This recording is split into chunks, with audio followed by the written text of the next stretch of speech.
2019 నుంచి 2024 వరకు పరిపాలించినటువంటి వైఎస్ఆర్ కాంగ్రెస్ పార్టీ ప్రభుత్వానికి అర్హత లేదు, అందులో ఏమాత్రం సందేహం లేదు. అయితే మరి తెలుగుదేశం పార్టీకి అర్హత ఎక్కడి నుంచి వచ్చింది? తెలుగుదేశం పార్టీ ఎందుకు పరిపాలిస్తుంది? తెలుగుదేశం పార్టీకి ఓటు అడిగే హక్కు ఎక్కడుంది?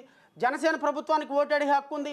2014 నుంచి 2019 వరకు ఈ రాష్ట్రంలో ఉన్నటువంటి కొన్ని కోట్ల మంది ప్రజల మనోభావాలు దెబ్బతీసినటువంటి రైతుల మనోభావాలు దెబ్బతీసినారు.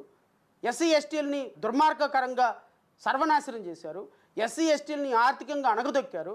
సప్లా నిధులు మొత్తం డైవర్ట్ చేసి పడేశారు. ఎస్సీ ఎస్టీలకు హక్కుగా రావాల్సినటువంటి ఏ పథకాన్ని కూడా అమలుపరచలేదు పూర్తిగా. ఎస్సీ ఎస్టీలో మరణాల విషయంలో, ఎస్సీ ఎస్టీ అట్రాసిటీస్ విషయంలో మీ ప్రభుత్వంలో సర్ప్రైజింగ్ విషయం ఏంటి అంటే, నేను ఎగ్జామిన్ చేస్తున్నప్పుడు రాష్ట్ర ప్రజలందరికీ కూడా ఒక విషయం తెలియాలి. నేను ఒక విషయాన్ని ఎగ్జామిన్ చేస్తున్నప్పుడు 2014 నుంచి 2019 వరకు ఈ రాష్ట్రంలో పిల్లల మీద జరిగినటువంటి దారుణాలు, మహిళల మీద జరిగినటువంటి దారుణాలు, ఎస్సీ ఎస్టీల మీద జరిగినటువంటి దారుణాలు, బీసీల మీద జరిగినటువంటి దారుణాలు 2019 నుంచి 2024లో ఈ ప్రభుత్వానికంటే కూడా ఎక్కువ జరిగినాయి. ఎందుకో తెలుసా?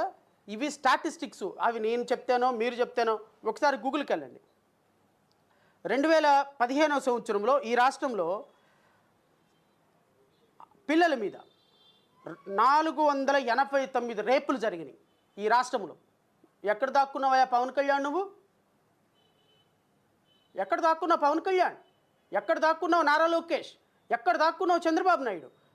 మీ హయాంలో 489 మంది పిల్లల మీద రేపులు జరిగితే మీ ప్రభుత్వంలో ఒక్క సంవత్సరంలో, 5 సంవత్సరాలకు కాదు, అనంతపురంలో 20 రేపులు, చిత్తూరులో 30 రేపులు, కడపలో 26 రేపులు, ఈస్ట్ గోదావరిలో 36 రేపులు, గుంటూరులో 3 రేపులు, కృష్ణాలో 20 రేపులు, నెల్లూరులో 5 రేపులు, రాజమండ్రిలో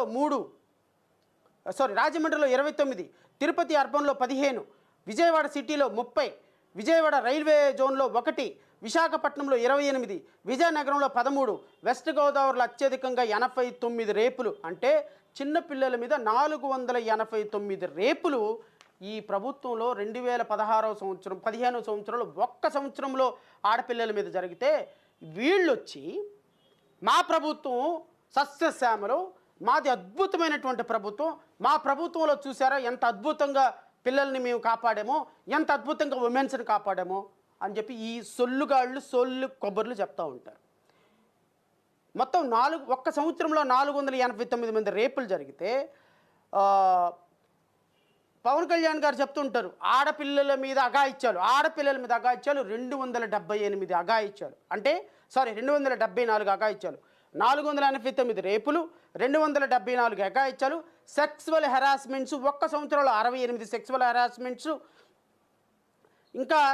ఇక కిడ్నాప్లు 497 కిడ్నాప్లు, insulting modesty of the womens 116, అంటే కిడ్నాపింగ్ అండ్ అబ్డక్షన్ 223, కేవలం కిడ్నాపింగ్ అబ్డక్షన్ 497, మొత్తం మీద కలిపి వెరసి గత 2015వ సంవత్సరంలో మహిళల మీద, చిన్నపిల్లల మీద జరిగినటువంటి ఇన్సిడెంట్స్ 1992 ఇన్సిడెంట్ ఒక్క సంవత్సరంలో జరిగినాయి. మీరు ఈ పిల్లలకి ఏం సమాధానం చెప్తారండి? ఈ మహిళలకి ఏం సమాధానం చెప్తారండి? ఈ మిస్సింగ్ పిల్లలకి ఏం సమాధానం చెప్తారండి? మీరు ఈ రాష్ట్రంలో ఇంత దుర్మార్గకరంగా పరిపాలించి ఈరోజు మైక్ ఒకటి పెట్టుకొని విజనరీ లీడర్, నేను ఈ రాష్ట్రంలో అద్భుతమైన పరిపాలన చేస్తాను, మా నాన్న అద్భుతమైన పరిపాలన చేస్తాడు. ఏంటి అద్భుతమైన పరిపాలన చేసేది? ఏం తెలుసుకున్నారు మీరు?